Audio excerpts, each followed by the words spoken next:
nung nakaraang buwan po, naitala ang 1.7 fertility rate o average na dami ng anak ng bawat babae sa ating bansa. Ito raw po ang pinakamababang average sa kasaysayan ayon sa Philippine Statistics Authority or PSA. At sa madaling salita, mga kada, ang mas kakaunti na ang mga paslit na pinapanganak sa bawat Pilipinang babae. At pinapakita rin po ng survey na ito na tila kakaunti na po na lang yung mga couples or mag-asawa na gustong magkaanak or mag-anak ng marami. Isa ba kayo dyan mga kada? Medyo nagigilty ako habang nagsasalita eh. Pero ang tanong, bakit na ba mas pinipili na yung ng ilang mga mag-asawa ang hindi muna maging parent or hindi naman ayaw na ng maraming anak? Para po tulungan tayong mailuwal ang mga kasagutan na yan. Makakasama po natin ang isang parenting coach at clinical psychologist, si Mr. Richard Yap. Yeah. Si Sir Chief nandito. Oo nga, Good morning, ibang Sir network. Yes Chief. po, yes. Thank you very much po for having me. And this is a very interesting topic for us to discuss on. Oo nga. Una, ito bang mga to, tanong ko nga itong mga girls ko. Kayo ba, is having children in the books for you guys? Have you ever thought about Once it? upon a time. It Talaga? was in my mind before. Yes, you know naman, it happened to me, like I've had a miscarriage one Oh, time. you had a miscarriage. Oo. Tama. So I really considered becoming How a parent. long ago was that? That was amiga? 2019. So that's like 7 years ago. Yeah. So Ilang buwan na? I was 4 months na ako when I found out na yung heartbeat wala and my baby had no limbs. It was just the head and this part of the body and then her heart. It was a girl, Bella ang name, and her heart Ay, may stopped. pangalan na siya. Yes. Her heart and the stomach were together and then anyway eventually she passed, so I had no choice. But after that, hindi naman sa pagtotrauma, But this was a planned thing. it was a planned thing, something that I actually wanted. But then ngayon, parang bahala na, si Lord na bahala. Kung gusto niya, go. Pero hindi ko siya ginagawa priority, promise. To the point na, itong wave Hindi mo na... siya ginagawang priority. Hindi yung wave na fans, yung wave na nangyayari ngayon na ayaw magkaanak mga tao. Ganon din na yung feeling ko ngayon, for some reason.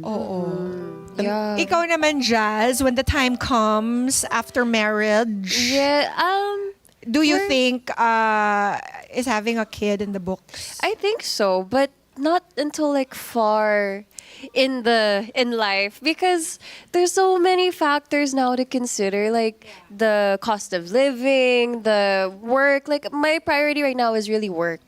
So that's why parang like it's not even in my mind at the moment. Like I know it will happen eventually, but right now, no, scary. So, Richard, ito ba yung mga dahilan kung bakit bumababa ang fertility rate natin dito sa Pinas? Well, yes, majority of it are because of either financial constraints or priorities or even previous childhood traumas would also contribute to those things. And I think it's not just because girls nowadays doesn't want to have a child. Sometimes it has a deeper reasons behind it, and I think it is more beneficial the way they think about not having a child kasi they have more awareness na okay, ayoko mag-anak kasi maybe I don't have the time yet, I don't have the resources, I don't have the capacity yet. So it actually, if you're gonna look at it some way in a bigger picture, it's also for the benefit of the child. They don't want it to be there without them being ready. It's a responsible Yes, decision. indeed. Yeah. No? But bakit ngayon lang? Compared to Bakit before? ngayon ka lang? Diba? Kasi is it because nagbago na yung panahon natin? Pag-uugali ba ng mga babae ito? Or it's the state Yes. of Sige, go. our country? Parang mas mahal Bangang bilihin. dahil mas mahal na mamuhay ngayon compared to before? Malaking factor ho ngayon is sa part ng girls, no. Sorry, the question is bakit ngayon lang, no? Yeah. Malaking part po kasi yung generation. Kasi ngayon kasi, we are on a digital age, no? So, majority of the girls nowadays, may access sila na, okay, this gives me more priorities. I need to prioritize more into my career. I give more importance on my personal worth. Mas gusto kong i-spend yung time ko together with myself. And sometimes kasi, before, yung previous generations, we are dictated by the society na kailangan ganito dapat ang Totoo gagawin mo at the yun. same age. At this age, dapat magkakaanak ka na, magbe-build ka na ng family. Unlike ngayon kasi, parang mas aware na yung mga tao na I have a liberty at my own life. Kaya ko na pwedeng hindi ko sundin yung usual na or traditional way of building a family. Ako, I feel like there's a social pressure. In fact, when I get questioned about it, it's more of what the social pressure is than actually what's in my heart. Kasi kaya ko naman mag-isa. Parang ganon. Like, I know it's a little bit painful to hear for other people. Parang, you should have a family. Oo nga, alam ko. But I also came from a family that was, I'm very grateful to them kasi they provided everything. But it was magulo. So, alam ko na pwedeng maging magulo and I don't want to, I know that I'm prone to probably feeling comfortable in that kind of environment because that's my upbringing until I was 7. So, I know my brain was forming and that's common to me or that's familiar. I do not want to bring that upon another life. So I have the responsibility of not the parenting has to be really great. So until I don't feel that way that I can actually provide that, ayoko. But I feel that this is happening now because women in this generation, they are bossy. We are up to our careers and we're not that much yung parang, okay, sige, let's become housewives and let's, bear children and whatever. Parang nagbabago which we are changing ulit. Yes. Pababalik naman tayo sa princess and soft era. The societal aspect kasi po Ibig sabihin kasi ngayon, because yung mga nabanggit nating variables kanina, yung mga reasons, financial constraints, syempre mas mahirap na buhay na yun, mas kailangan nating kumayod, no? And ayaw natin medyo mas mag-demand especially sa other gender na you provide for me because I'm taking care of the family. Syempre, we want to do things on our own way. So sometimes, yun din ang isa sa mga nagiging hindrance for us to build a family and to have a children. Actually, yeah, I wanted to mention that because you also mentioned the digital age. It's a digital age now. And parang for me, as like a Gen Zer, I also didn't think that I wanted kids at one point because I was so independent in myself. I was like, I can take care of myself. Like, why would I ever want to take care of another? Why would I put myself through that to take care of something else? And I feel like also because of the digital age, parang like there's a lot of people who are scared to date because of the dating culture now. Like, it's very different. Where there's no legal stage, there's no something, there's a lot of trust issues because access to people is so easy, So right? hindi lang, it's not just bumababa yung rate ng fertility, pero bumababa rin yung rate ng marriage. Yeah. Because relationships don't last. Ganun ba yun, Jazz? Yung yung opinion mo? I feel like Ayaw din nila we're mag-commit. scared to commit Yeah, because yeah, we yeah. see so many other people online and their relationship trauma, and we're like, oh, I don't want that to happen to me. So Or low effort. Diba we talked The about low low effort, effort. like- because nga, girls are Yeah. acting bossy and independent. So sometimes they attract a partner with low effort. And talking about the digital age that we're pertaining about kanina, no, yung sinasabi niyo po na ngayon kasi medyo mas accessible na ang pagde-date, no? Mas mabilis na maghanap ng kadate unlike na irereto ka pa, hahanap ka pa and so forth. But yes, it's accessible, but the building of actual relationship yung mas mahirap kasi you're meeting the other person, Yeah. seeing all the Instagram posts na okay, he or she is very nice, she's really pretty, pero pagka meet mo na, okay, so I don't prefer this kind pala, I prefer this much better, na medyo mas nagbibigay ng effort and so forth. Hindi naman makikita yun sa digital side. May tanong dito na galing dito sa studio para kay Mama P. What about having a lot of kids? Maraming anak. Ako? Ikaw? Teka lang. Nagtanong sila, promise. Wala na, nagsara na yung factory, guys. After 2, nagsara na yung factory. Nag-pack up na. Why? kasi ayokong ma-outnumber ng mga anak ko. Dalawa lang kami mag-asawa, di ba? Ang galing ng view na yan. That's true, no? Oh, Kapag analogy, nag-anak pa ako ng isa pa, baka may isang mawala. Di ba? Dalawa lang kami. So, actually, the responsibility of caring for 2 kids is really a lot na. Hindi na ako magkanda-ugaga sa chart ng kanilang mga school events, schedules, social schedules, mga play dates, at also they're expensive.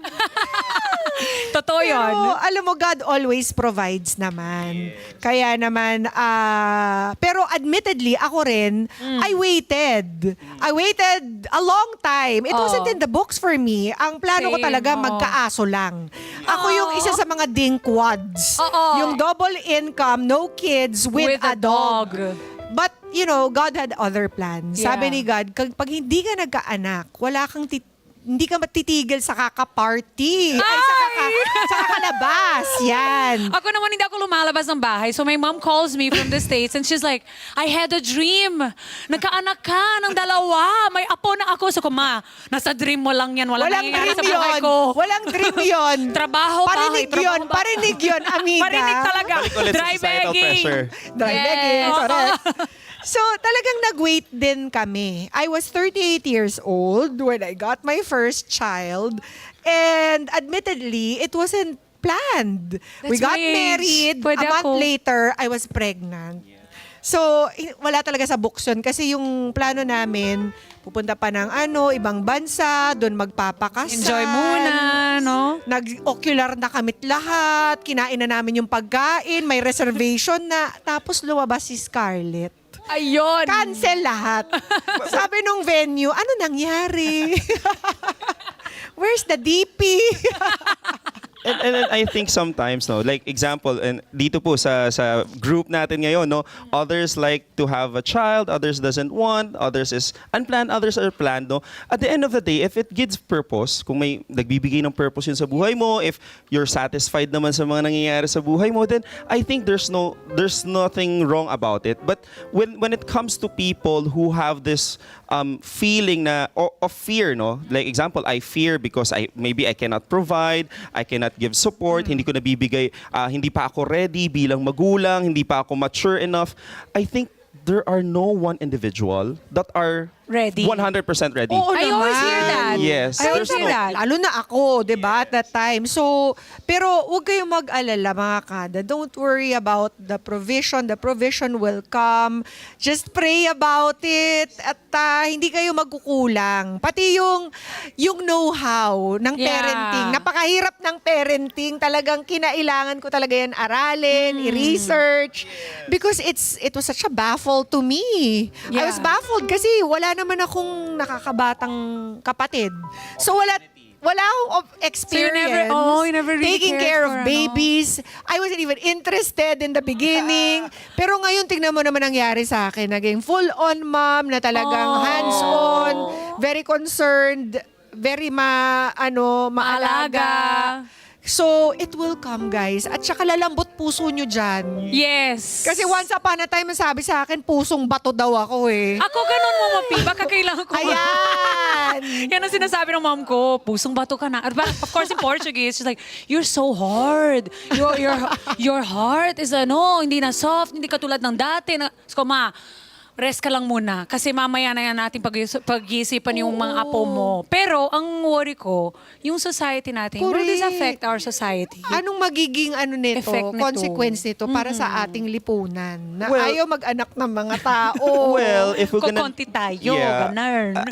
If you're gonna look at it on a bigger picture, syempre may implication yan sa economy kasi syempre mas kukonti ang magiging aging population tayo, no? So wala mga bagong professionals that would come in kasi mas konti yung mga napoproduce. Pero somehow para nabawi lang din kasi ang dami rin nating fertility rate nung pandemic eh. So, Ay, so parang totoo! equal lang, no? But kidding aside, I think what I give importance to, kasi yes, we might be pressured by the society or I might be able to say na, okay, sige, kasi magkakaroon ng implication yan sa economy ng bansa. But at the bigger picture, as a parenting expert, mas gusto ko na you would be more ready or you are ready to accept na, okay, mag-aanak na ako kasi I'm ready to give the care, the time, the effort that the child needs compared sa ipipilit ko sa'yo kasi kailangan ng society at sundin mo yung mama mo na Correct. nagre-request sa'yo na magkaroon siya ng apo. Ayun. Agree on that. Correct. Is Kaya, there- go ahead, Jan. Is there like, for those people who do feel the pressure and then become parents, is there a negative effect ba between the relationship between the parents and the kid? Yes, of course. There's a huge effect no. Primarily, meron kasi tayong tinatawag na postpartum kung saan parang sometimes na-vent out natin sa little individual yung frustrations. Actually, the frustrations, well, partly hormonal siya. Majority of the of that emotion comes from hormonal imbalances, but majority of it can be altered by our support, yung pag-support natin, may it be the father, may it be the family all together.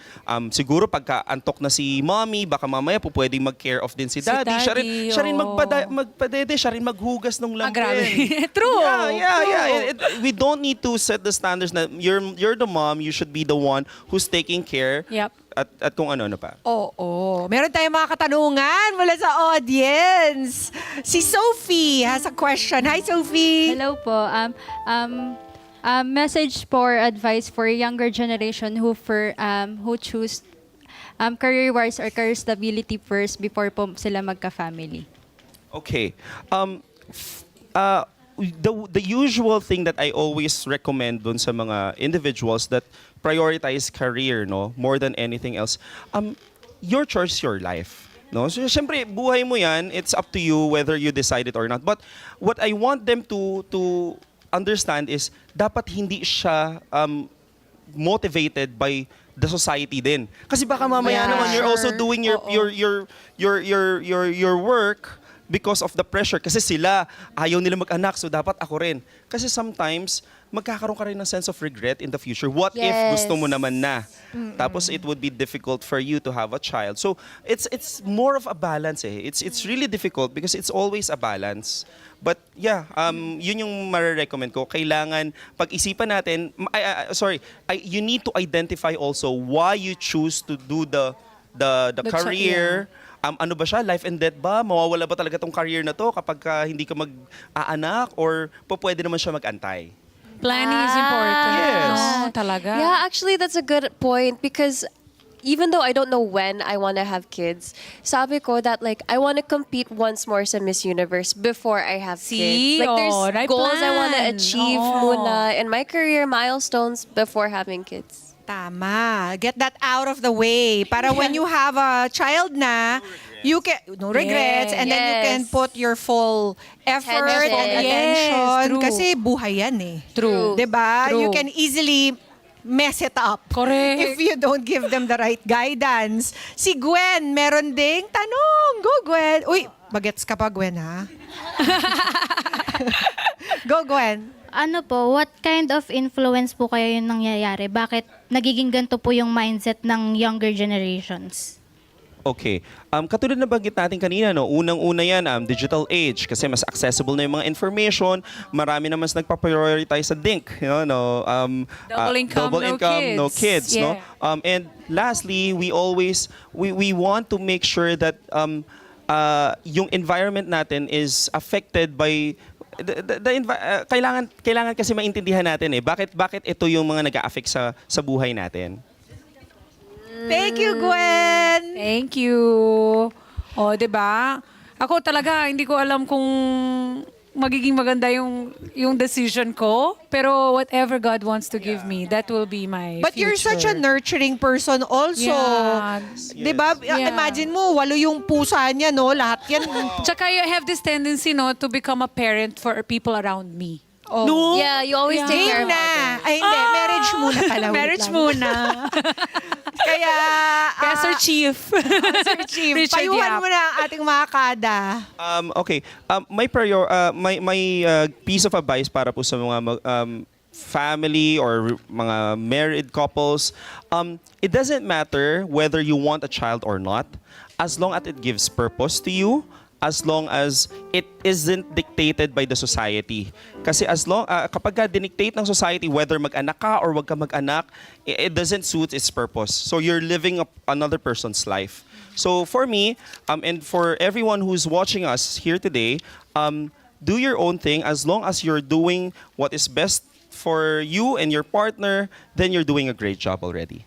Yes. Maraming salamat, Sir Chief. Thank you for having me. Sa mga po may mga problema, family problems, parenting concerns, saan kanila pwedeng hanapin? Ayan. So you can watch our videos at Dreamcatcher Therapy Center Malolo. So we provide videos for families, especially ones who have special needs. We also have a TikTok account, which is the Parenting Coach PH, which Nice. we educate the family to show their care for others. I love that. I'll follow you. Thank you. Thank you, Thank you. Richard. At mga kada, siguradong may positibo at negatibong epekto ang naturang survey sa ating bansa. Hindi natin maikakaila na may mahalagang sinasabi rin ang pag-aaral na ito, lalo na sa mga decision-making natin sa buhay o sa kung anong uri ng buhay ang gusto natin, lalo na pagdating sa usaping pagiging magulang. At the end of the day, the most responsible thing you can do is have a child kapag handa na kayo. Diba? Let's get together. Sunday 25. Sunday 25.